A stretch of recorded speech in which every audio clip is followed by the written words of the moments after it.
Hello.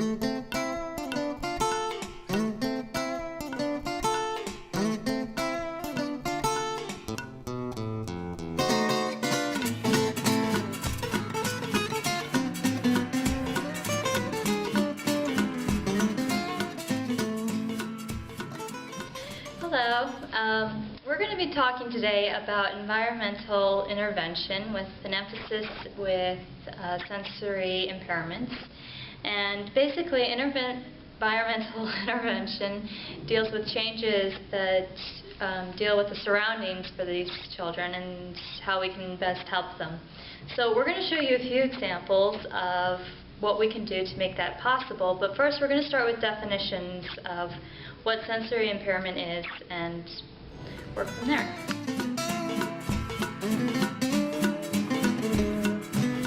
The definition of sensory impairment is a student that is hard of hearing or visually impaired. One example of this would be a student that uses a hearing aid but is not completely deaf.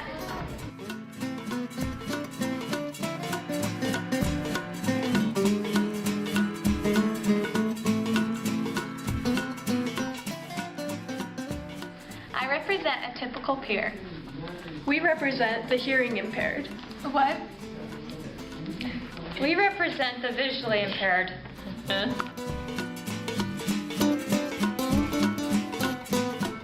Hi, I'm an example of a typical teacher you would find in your average elementary classroom. This is my life before I understood environmental interventions and how to use them effectively in my classroom full of students that have sensory impairment.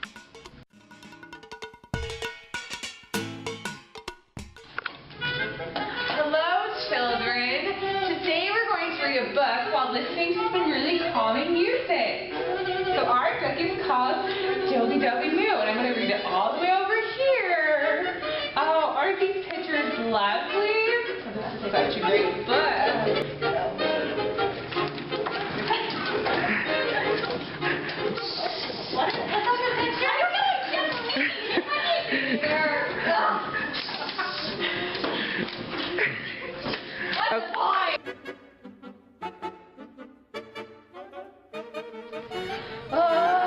The classroom is so loud. My hearing aid is picking up everything. I can't stand it. What's that picture? I can't see. I can't see anything with my glasses. Well, I have to follow her. Where's she going? Where's she going? I don't know. I think she's over there. No, I don't think so. I think she's over there. Where did she go? I can't see. What did she say? Did she say that's a big fat pig? Or, oh look, that's so big. I just can't hear anything. Everything's so muffled, I just can't hear. I'm so frustrated. I can't learn anything. I just want to get an education.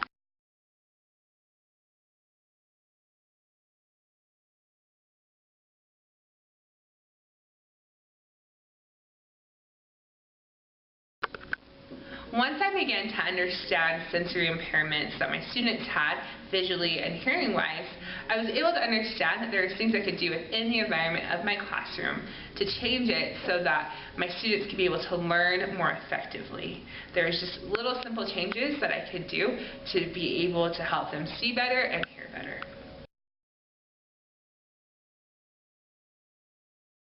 Okay, students, we're going to read this book.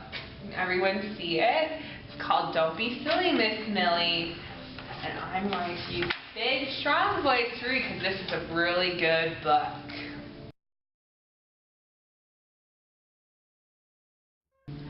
Ah, that's better!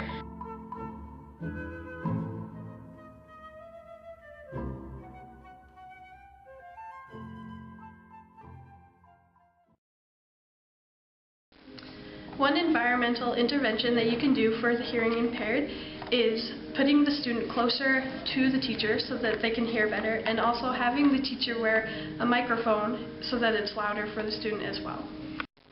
Another thing you can do is if a student has a hearing aid, you can just keep checking to make sure that the hearing aid is working properly and make sure that the student has the hearing aid in. You want to make sure that there is a working battery and the hearing aid picks up everything. So if you give the student a little area that's away from the noise and distractions to work, then that would be better.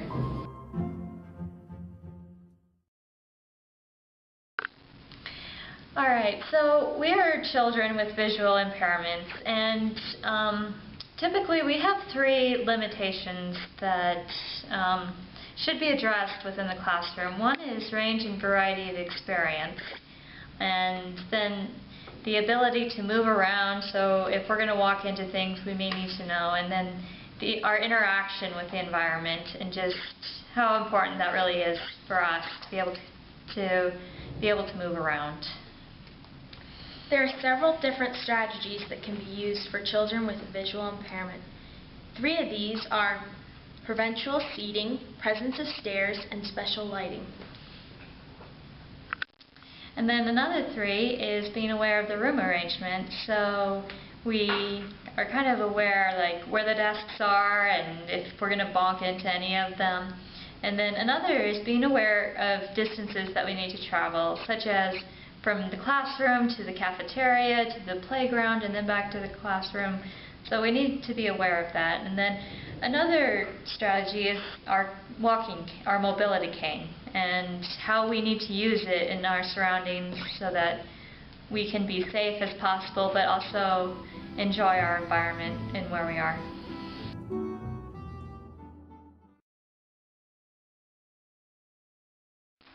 Even though I'm a typical peer and I don't have any impairments that are seen on the outside, my needs are still very important in the classroom. One advantage you can use the typical peers is spread them throughout the classroom, and you can model good behavior and use them to assist.